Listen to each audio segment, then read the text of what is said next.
Ultra racers climb into the evening as temperatures fall and the competition heats up in this episode of the Ultra Race Report.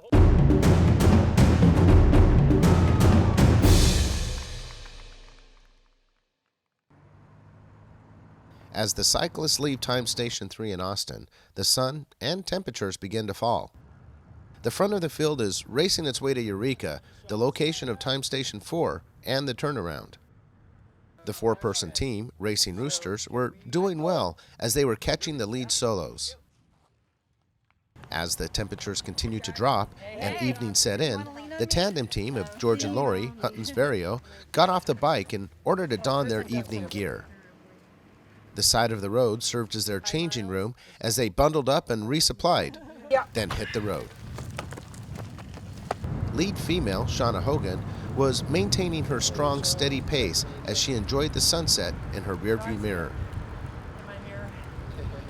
The Redneck Falcon was maintaining his position in the Randonor division, although with the added element of riding a fixie.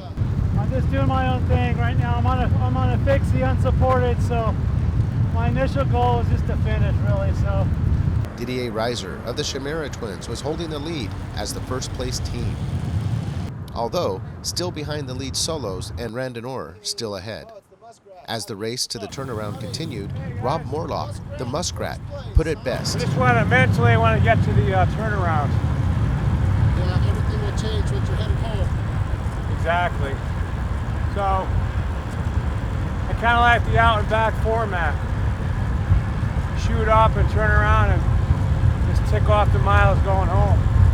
Just a few miles ahead and coming the other way, having already passed the turnaround, was the lead racer, Dave Hossey. Dave, in the unsupported Randonor division, was the first to hit the turnaround and is leading the race field. Time Station 4 in Eureka is at the 255-mile mark and is the halfway point in the race and the official turnaround. Time Station volunteers were set up and awaiting the racers to start coming in. Rob Morlock was the first solo to arrive. He took this opportunity to have some maintenance on his bike while he put on his cold weather gear and hit the road. The lead team, the two-person Chimera Twins, arrived at the time station. Colin Stokes was all set for his teammate so he could head back to Reno. Another two-person team to arrive were the Freebirds. After a long break, Brian Johnson was getting back into gear as his teammate approached, both teams in position for when their rider arrived. The first two-person racer to reach the turnaround was Didier from the Chimera Twins. Colin was on the bike and ready to go as they did a quick handoff and hit the road.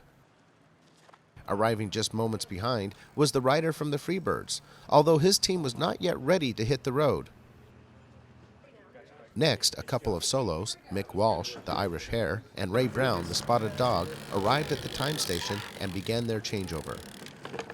As the second and third place solos were changing, Shauna Hogan came in and made an instant decision, which put her into second overall in the solo field. I changed my mind. What do you need? Can we get in the car and go? Yeah. Okay. Roll.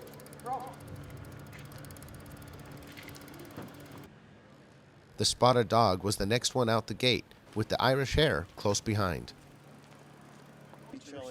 The next teams in were the four-person. The Racing Roosters came in all business as they had a quick turnaround. The crew for the Nervous Tick arrived, who despite their names had a cool and calm demeanor and a surprisingly quick turnaround. Heading back to Reno, there was a different energy amongst the riders. After making the decision for a quick turnaround, Shauna had to eventually stop and put her cold weather gear on. Yeah, well, I had to stop and put clothes on, so I got past my Spotted Dog. So I'm back to third. Chasing the lights ahead of him, the Racing Roosters were having a blast. The Nervous Ticks were pushing the pace as they pulled ahead of the Roosters. Yeah, we do. Yeah. Hey. Ray Brown, the Spotted Dog, was also moving ahead, as he now was in second place for the solos. Team Chase It On was working their way through the night and kept up good spirits. That's how we do it. The race was now for the next time station in Austin. Chimera Twins continued to move forward in the field and could see the lead up ahead. Dave was still out in front of the race field. Last year, he had to drop because of the cold. This year, he's prepared. The time station in Austin was quiet, as Dave was the first to arrive. Being a randonneur, he had to take time off the bike to prepare his own mixture. With one fan looking on, Dave took off into the night. Thank you.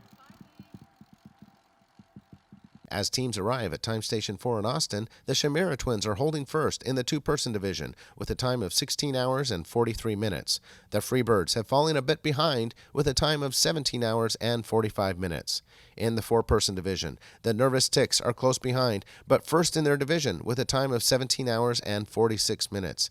And the Racing Roosters are second in the four-person division with a time of 17 hours and 55 minutes. Tune in for the next episode as the day breaks and racers face their last climb before they cross the finish line in the 2015 Silver State 508.